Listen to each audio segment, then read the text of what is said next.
তার দরকার একখানা সাইকেল। সাইকেলের মতো জিনিস হয় না।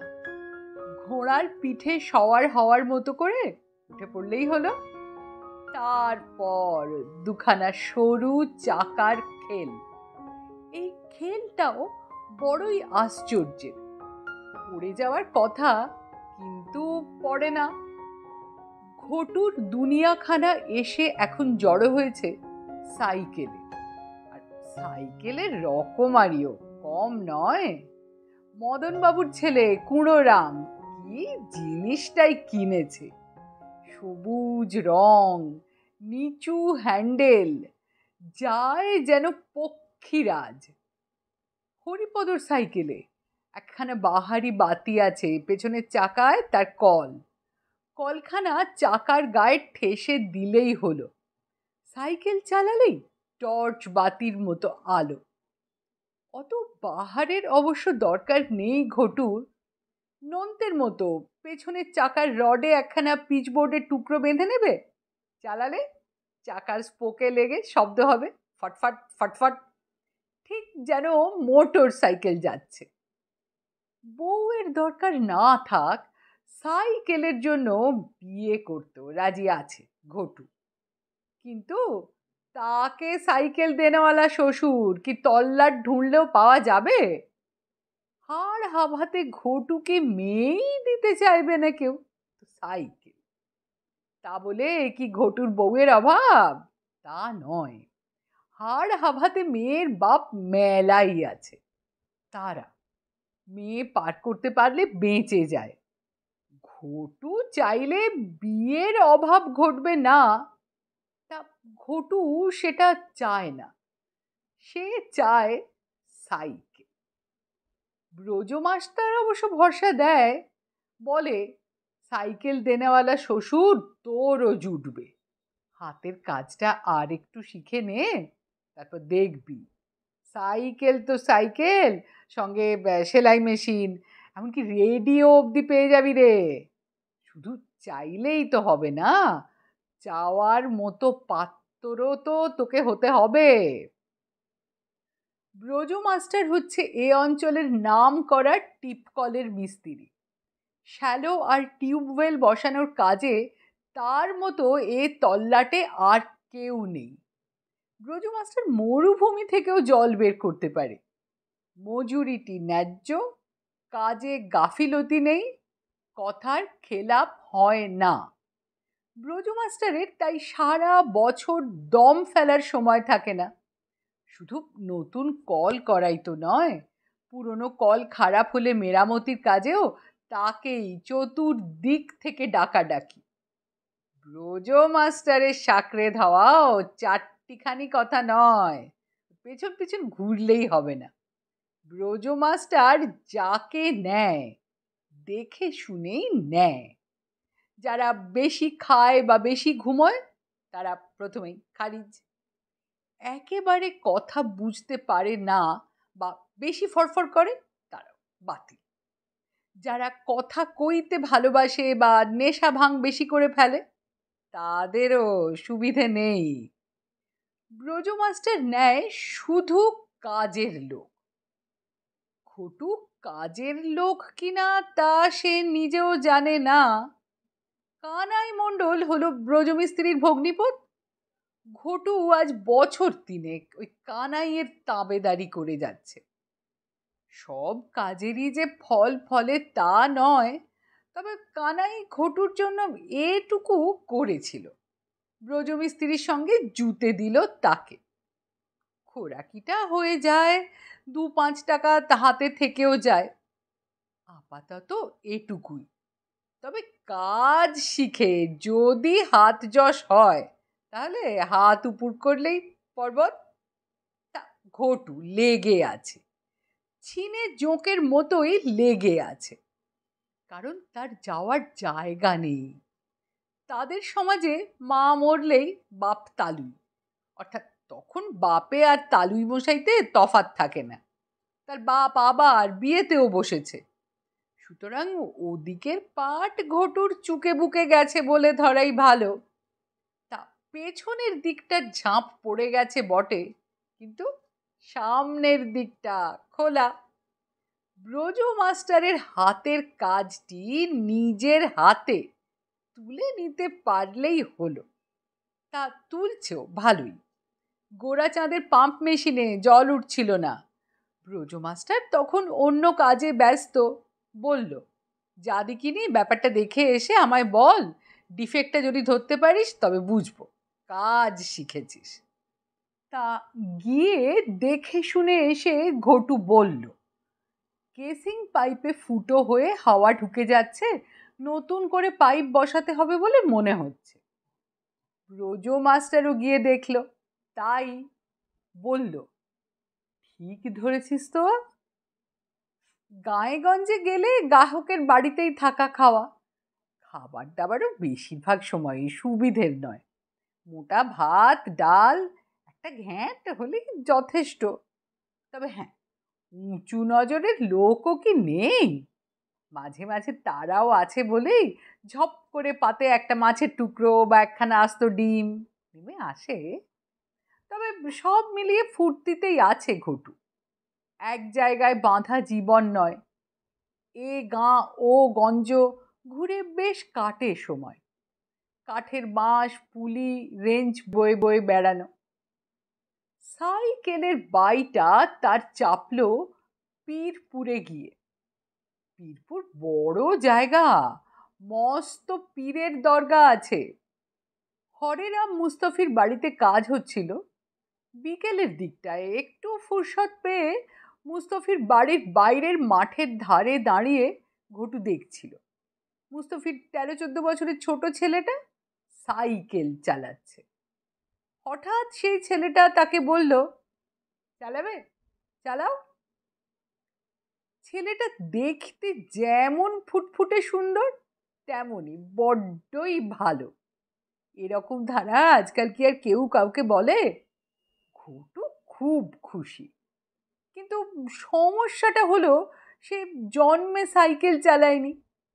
সে কথা বলতেই ছেলেটা বলল, আরে বাহ, তাহলে শিখে নাও, খুব সোজা তো। কথাটা সোজা হলেও কাজটা সোজা ছিল না। আর সাইকেলও সোজা জিনিস নয় মোটেই, কেবল একাত ওকাত হয়ে ঢলে ঢলে পড়ে।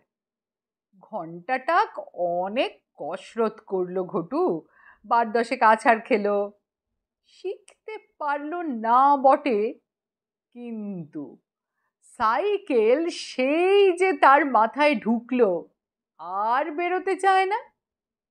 উদয়পুরে কাজ হচ্ছে, মহিম মণ্ডলের বাড়িতে শ্যালো বসছে।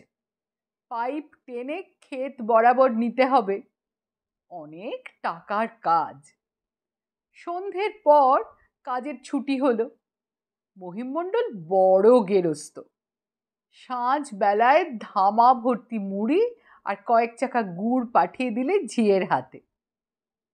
গুরুপদ, সাধু গায়েন, তারানাথ, পচা, হাঁদু আর ঘটু সবাই মিলে গোল হয়ে বসে গেল মুড়ি খেতে।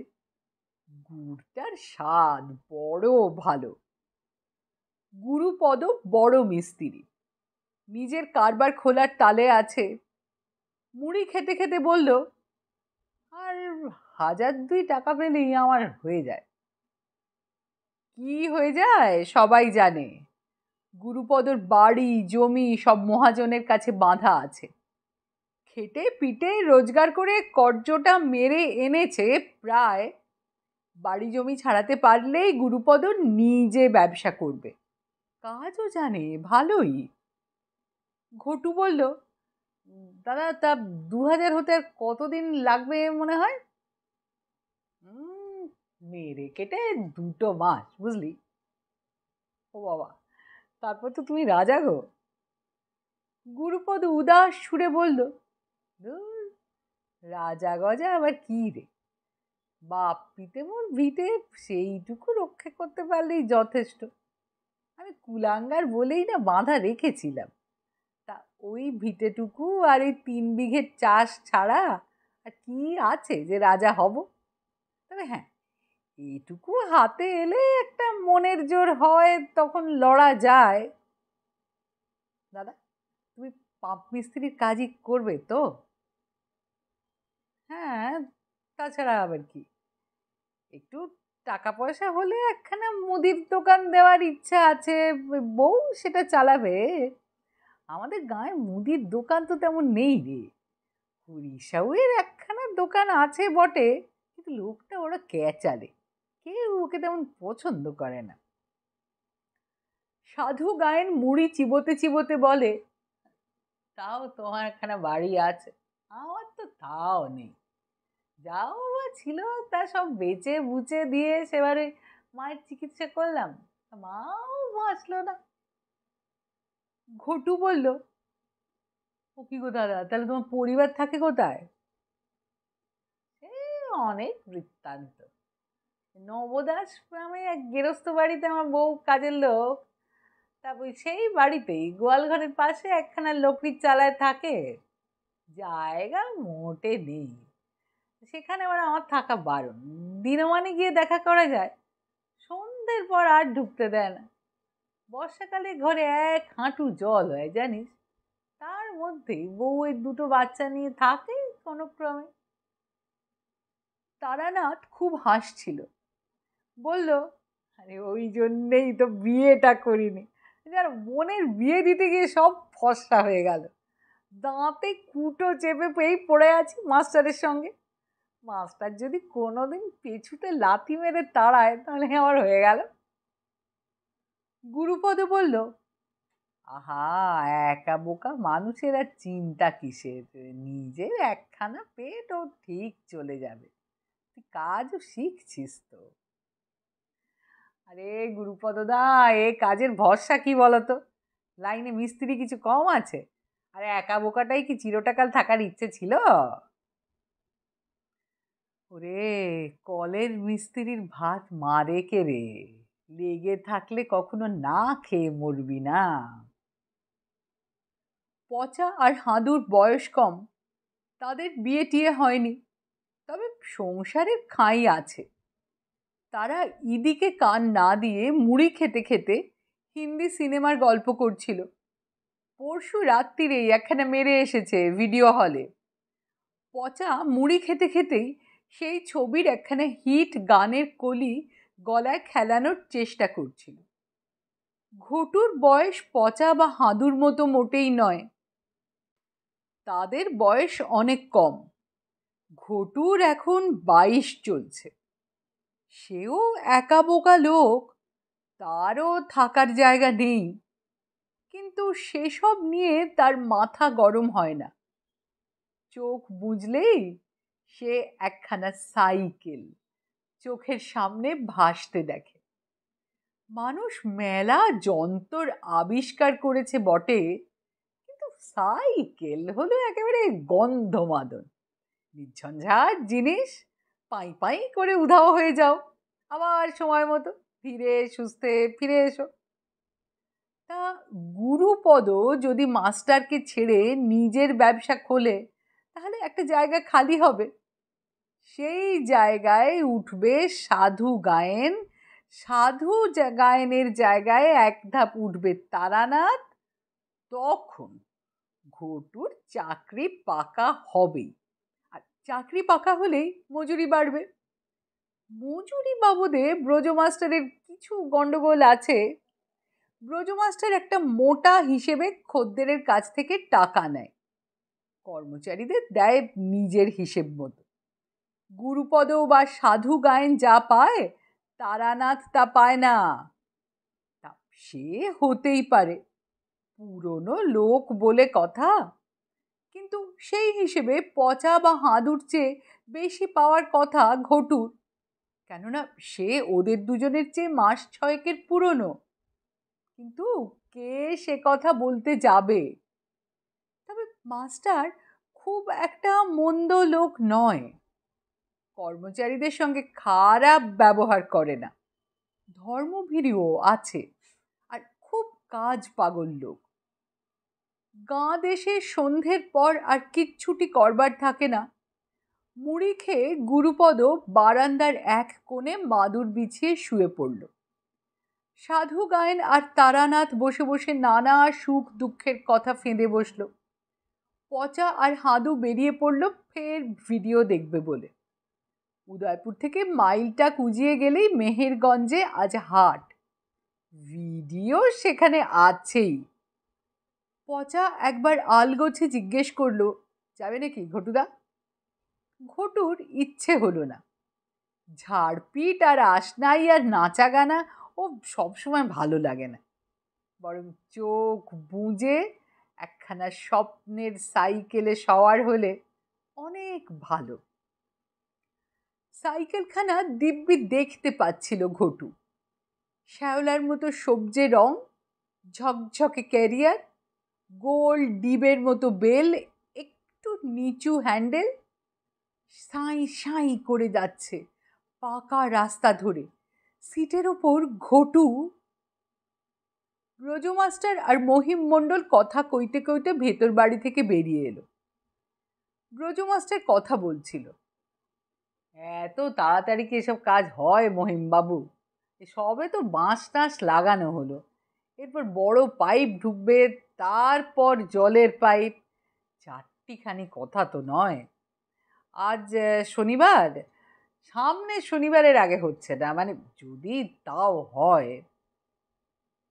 মহিম মণ্ডল ঠান্ডা গলাতেই বলল, সবই বুঝি হে ব্রজ, বলছি তো 3 গুণ মজুরি দেব, করে দাও। মেয়েটার বিয়েটা হুট করে ঠিক হয়ে গেল কি না? দেখো, বুধবার বিয়ে, তুমি বুধবার সকালের মধ্যে কাজ ছেড়ে দাও। মহিমবাবু, বুধবারের মধ্যে তো অসম্ভব, 300 ফুটের ওপর পাইপ ঢোকানো, ওই চারটিখানি কথা নাকি? আহা ব্রজ, তুমি ওস্তাদ লোক, মন করলে কি না পারো। দেখো, দিন রাত কাজ করলে হয়ে যাবে। শোনো, মজুরি 4 গুণ দেব। দেখুন, টাকা বাড়ালেই তো হবে না, এগুলো তো মানুষ, মেশিন তো নয়। 4 দিন টানা 24 ঘন্টা কাজ করলে তো মরে যাবে। দেখো মাস্টার, আমার সম্মানটা রাখো। পাত্রপক্ষ বড় লোক, তাদের কথার নড়চড় নেই। পাত্র গোরক্ষপুর থেকে এসেছে, বিয়ে করে শুক্রবার বৌভাত সেরেই চলে যাবে কাজের জায়গায়। এ পাত্র হাতছাড়া হলে তো চলবে না গো। কি মুশকিল মহিমবাবু, পাত্র হাতছাড়া হতে যাবে কেন? হোক না বিয়ে, আমরা না হয় বিয়েটা ফাঁক রেখে 2 দিন পরেই কাজ করে দেবো। আহা, তুমি বুঝছো না, আমি যে শ্যালো বসালাম তা তাদের দেখাতে হবে না? তারা বড় লোক, কিন্তু আমিও কম কিসে? শ্যালোতে ভটভট জল উঠবে, ট্যাঙ্কে জমা হবে, হড়হড় করে পাইপ দিয়ে পড়বে, দেখে তাদের চোখ টেরা হয়ে যাবে, তবে না। এই যে বড় মুশকিলে ফেললেন মশাই। আমি রাজি হলেও আমার লোকেরা কি রাজি হবে ভেবেছেন? ঠিক আছে, ডাকো তাদের। মজুরি 4 গুণ তো পাবেই, তার উপর আমি প্রত্যেককে 200 করে টাকা বকশিস দেব। ডাকো। সাধু আর তারানাথের বাক্যালাপ থেমে গেছে। গুরুপদ উঠে বসেছে অন্ধকারে। তারানাথ চাপা গলায় বলল, শুনলে? গুরুপদ বলল, শুনলাম। সাইকেলের দরদাম জানে না ঘটু, 200 টাকায় কি হয়? হোক না হোক, সাইকেলটা যেন আবডাল থেকে খুব খুশির ঘন্টি বাজাতে লাগলো। সে এসে পড়তে চাইছে। মাস্টার হাঁক মারল, গুরুপদ, ও গুরুপদ, একবার আয় তো এদিকে ভাই। গুরুপদ উঠে পড়ল, সঙ্গে সাধু গায়েন আর তারানাথ। ঘটু গুরুতর কথায় থাকে না, তবে আড়ালে কান খাড়া করে রইল সে। আয় গুরুপদ, এ দেখ এদিকে বাবু কি বলছে শোন। পারবি 4 দিনে কাজ তুলে দিতে? 10 দিনের কাজ 4 দিনে? ও বাবা! মহিম মণ্ডল বলল, বাপু হে, হওয়ার কথাটা ভাবো, না হওয়ার কথাটা ভেবো না। 10 দিনে পারলে 4 দিনেও পারা যায়, খাটুনিটা বাড়িয়ে দেবে। আগে মানুষের শরীর তো, হ্যাঁ, মানুষ কি কম কিছু করছে? পাহাড়ে উঠছে, সমুদ্র পেরোচ্ছে, সাঁতরে, আরো কত কথা শুনি। আরে আমার যে সম্মানের প্রশ্ন হে। আগে মজুরিটা কত দেবেন? যা পাও তার 3 গুণ, আর 200 টাকা করে বকশেষ। মাফ করবেন, ওতে পারবো না। কত চাও? মজুরি 4 ডবল করুন, আর হাতে হাতে 300 করে টাকা। সুযোগ বুঝে দাও বাড়াচ্ছ হে। আগে না মশাই, শরীরে রস কষ নিংড়ে দিতে হবে যে। 4 দিন না ঘুমিয়ে না জিরিয়ে কাজ করলে মানুষের কি অবস্থা হয় তা জানেন? মহিম মণ্ডলের পয়সা আছে, পয়সার গরমও আছে। হঠাৎ হুংকার দিয়ে উঠল, তাই পাবে, লেগে পড়ো। বুধবার বেলা 12টার মধ্যে কাজ সারা চাই। জামাই আসবে 5:30টায়। তার আগে এমন করে সব সারতে হবে যে সদ্য হয়েছে বলে বোঝা না যায়। তা হয়ে যাবে। শোনো, আজ রাত থেকেই শুরু করে দাও। আমি ইলেকট্রিক মিস্ত্রি ওই সাধনকে খবর দিচ্ছি, সে এসে একটা ডুম জ্বালানোর ব্যবস্থা করে দিক লাইন টেনে। যে আঁকে তারানাথ এবারে হাঁক পারল, ও ঘটু, পচার হাঁদুকে দৌড়ে গিয়ে ফিরিয়ে নিয়ে আয়, বেশি দূর যায়নি বোধহয়। তারানাথের হাঁক শুনে ঘটু উঠে ছুটল, আর ছুটতে ছুটতেই তার মনে হলো এই অবস্থায় একখানা সাইকেল থাকলে, আহ, শুধু প্যাডেল মারো আর উড়ে যাও। পচা আর হাঁদু গাঁ পেরোনোর আগেই তাদের ধরে ফেললো ঘটু। বৃত্তান্ত শুনে তারা পড়ি কি মরি করে ছুটে এলো। সাজো সাজো রব। মহিম মণ্ডল ভারী খুশি হয়ে বলল, এই তো চাই, ভালো করে কাজ করো বাবা সকল, আজ রাতে খাসির মাংস খাওয়াবো। ব্রজমাস্টার হাত জোর করে বলল, আগে ওটি করবেন না, গুরু ভোজন হয়ে গেলে সবাই ঢুলবে, কাজ এগোবে না। বরং রুটি আর তরকারির বন্দোবস্ত করুন, খালি পেটে থাকলে রাত জাগতে সুবিধা হয়। পূবের আকাশে সূর্যি ঠাকুরের মতো মাংসটা উদয় হচ্ছিল, কিন্তু অস্ত হয়ে গেল। বেজার মুখে ঘটু কাজে নেমে পড়ল। কাজও বড় সোজা নয়। কার্তিক মাস, হিমেল হাওয়া দিচ্ছে। দুখানা ডুমের আলোয় বড় বড় ছায়া ফেলে তারা কেসিংয়ের পাইপ পুঁততে লাগলো। হ্যামার মারতে মারতে হাঁদু, পচা আর ঘটুর গা ঘেমে গেল কয়েক মিনিটেই। তা ঘামুক, মণ্ডলের পোপ পুষিয়ে দিচ্ছে। ভোর হতে না হতেই 4খানা পাইপ নেমে গেল নিচে। ব্রজমাস্টার একখানা ঢিপির ওপর বসে দেখছিল সব। বলল, এবার যাও, চোখে মুখে জল দিয়ে একটু চিরিয়ে নাও, মুড়ি টুড়ি যা জুটবে খেয়ে ঘন্টা দিয়ে ঘুমো। একেবারে না ঘুমোলে তো শরীর দেবে না, কাজটা তোলা চাই। শরীর পাত হয়ে গেলে কাজ তুলবে কে? মুড়ি এলো, সেই সঙ্গে গুড় তো আছেই।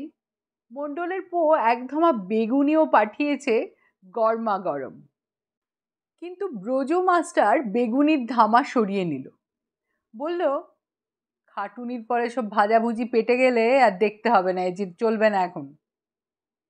শেষ অবধি অবশ্য দয়া পরবশ হয়ে 2খানা করে দিল। দুপুর অবধি কাজ অনেকটাই এগোলো। দুপুরে যখন পেটে খান্ডব দাহনের খিদে, তখন যা জুটল তা ব্রজ মাস্টারের হুকুমেই। তেঁতোর ডাল, একটা ঘ্যাঁট আর ভাত, সঙ্গে আলু সেদ্ধ। ব্রজ মাস্টার বলল, দেখো, গুরু পাক খেলে তোমাদের শরীর দেবে না, বেশি পেট ভরা না খাওয়াই ভালো। কাজ তুলে দে বাবারা, তারপর বিয়ের ভোজ তো আছেই। খাওয়ার পর ফের ঘন্টাখানিক ঘুমিয়ে নিল তারা। তারপর ফের কাজ। পাইপ নামছে, কাজ এগোচ্ছে। তবে রাতের মধ্যেই ঘটু বুঝতে পারল শরীরের নাম মহাশয়। চোখে ঢুলুনি, হাতে পায়ে সেই দুনো জোর আর নেই। ৩০০ টাকা আর ৩ ডবল মজুরিতে তার সাইকেলখানা হয়ে যাবে, এই আশায় হ্যামার মারতে লাগলো ঘটু।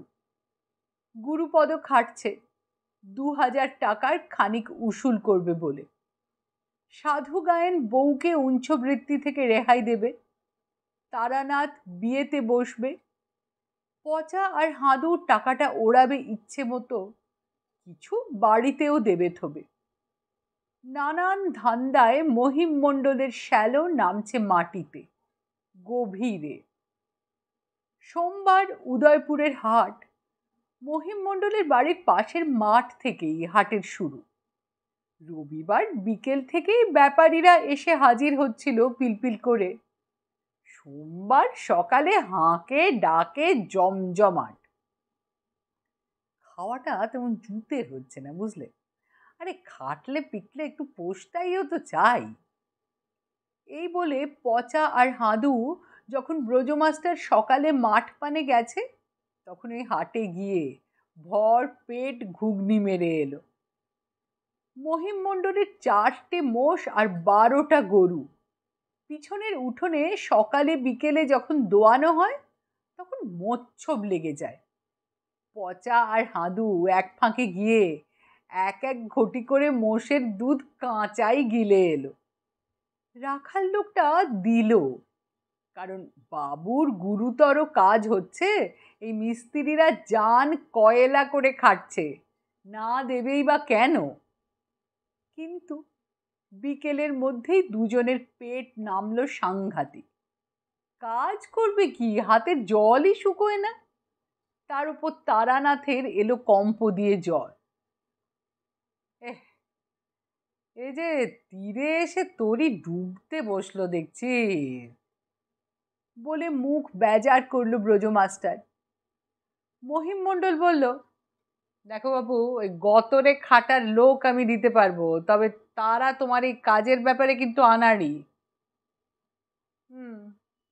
তাই দিন, আপনি কাজ তো চালাতে হবে।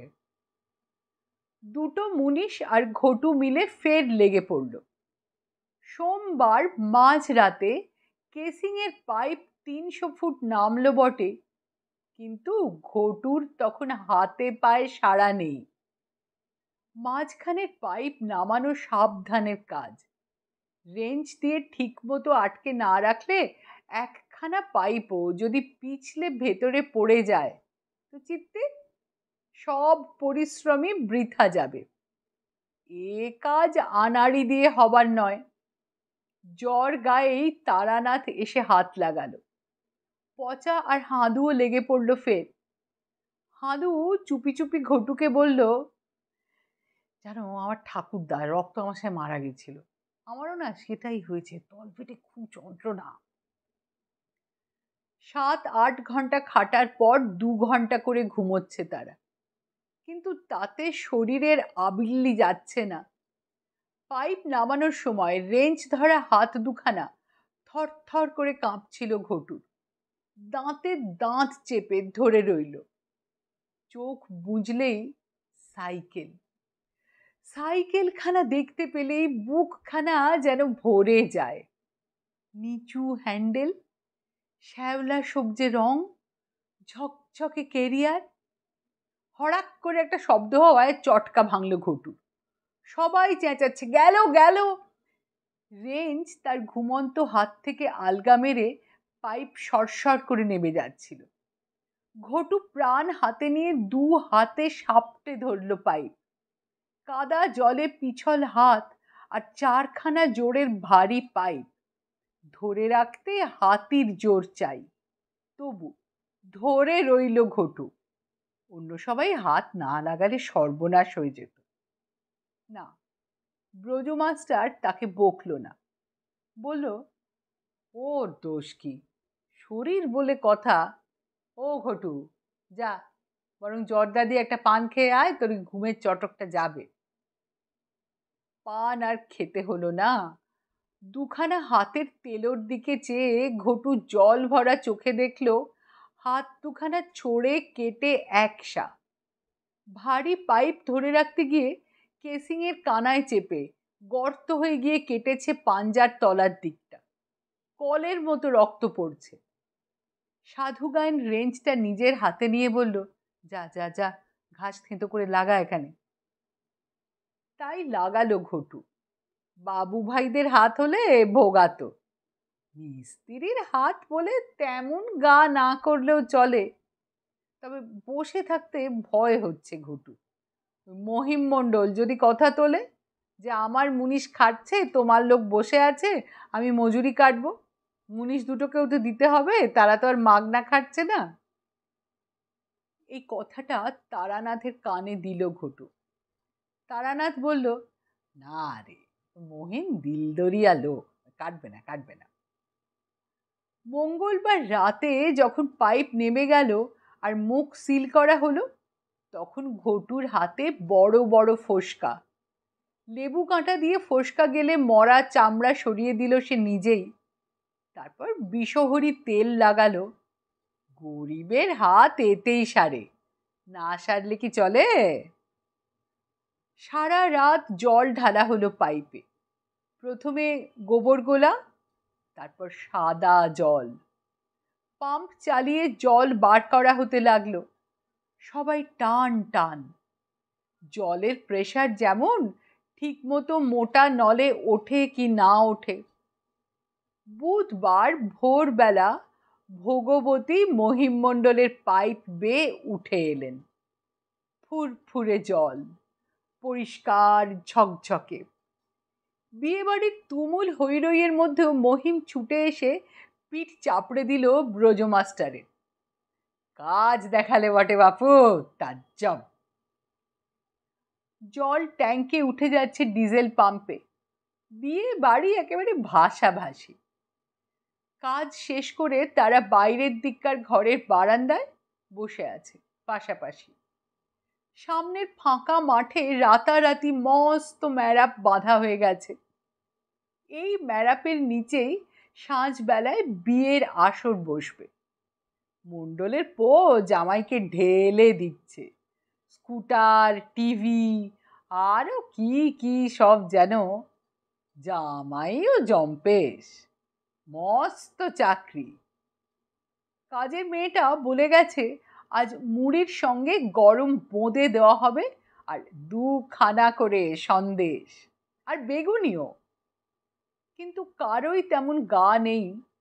শরীর নিংড়ে দিতে হয়েছে গত 4 দিনে। কাজটা উঠে গেছে, এই যা একটা ভালো খবর। গুরুপদ হিসেব কষছিল, কষে বলল, আর 1000খানেক হলেই হয়ে যাবে। সাধু গায়েন দেওয়ালে হেলান দিয়ে চোখ বুজে বসেছিল, বলল, আমার এখনো ঢের দেরি, বুঝলে। যতীন মজুমদারের জমিতে 2.5 কাঠা, তাও 10,000 চাইছে। এইসব কথাবার্তাই হচ্ছিল তাদের নিজেদের মধ্যে। সকলেরই দমসম অবস্থা, গড়িয়ে নিতে পারলে হয়। হঠাৎ একটা শোরগোল মতো শোনা গেল ভিতর বাড়ি থেকে। গুরুপদ সোজা হয়ে বসে বলল, কিরে, গোল কিসে? তারানাথ বলল, ওই বিয়ে বাড়িতে অমন হয়, আত্মীয় স্বজনের মধ্যে পুরনো খাট থাকে কিনা। কিন্তু একটু বাদেই হন্তদন্ত হয়ে বেরিয়ে এলো ব্রজ মাস্টার। ওরে সর্বনাশ হয়ে গেছে, ওই বাবুর মেয়ে পালিয়ে গেছে। সবাই সোজা হয়ে বসলো। ব্রজ মাস্টার উত্তেজিত হয়ে বলল, মেয়েটা সকালে কুয়ো পাড়ে মুখ ধোয়ার নাম করে গিয়েছিল, সেখানেই একটা ছোকরা সাইকেল নিয়ে তৈরি ছিল, রডে তুলে নিয়ে হাওয়া। যা। তারানাথ বলল, হ্যাঁ, তাহলে কি হবে? কি আর হবে, মহিমবাবু মাথায় হাত দিয়ে বসে পড়েছেন, গিন্নি মুচ্ছ গেছেন। চারদিকে লোক গেছে মেয়ে খুঁজতে, কিন্তু দেখ খুঁজে পেলেও লাভ নেই, রা পড়ে গেছে। পাত্রপক্ষ গায়ে হলুদের তত্ত্ব নিয়ে এসেছিল, তারাও জেনে গেছে, বিয়ে ভেস্তেই গেল ধরে নাও। ঘটু উঠে সোজা হয়ে বসে বলল, সাইকেল? ব্রজ মাস্টার অবাক হয়ে বলল, হ্যাঁ সাইকেল? সাইকেলের কথা উঠছে কেন? ঘটু এক গাল হেসে বলল, আগে সাইকেলের কথাই তো বললেন, ওই সাইকেলে করেই তো পালিয়েছে। হ্যাঁ, তাতে কি? ঘটু উজ্জ্বল চোখে চেয়ে রইল। একখানা সাইকেল হলে কত কি না করা যায়। গল্পটা এখানেই শেষ। আপনার কিরম লাগলো যদি নিচে কমেন্ট বক্সে জানান, আমাদের খুব ভালো লাগবে। সঙ্গে আপনার সাজেশন, সেটা পেতেও আমরা আগ্রহী। আর মনে করিয়ে দিচ্ছি, এখনও সাবস্ক্রাইব না করে থাকলে অবশ্যই চ্যানেলে সাবস্ক্রাইব করবেন। খুব শিগগিরই আসছি নতুন গল্প নিয়ে। ধন্যবাদ।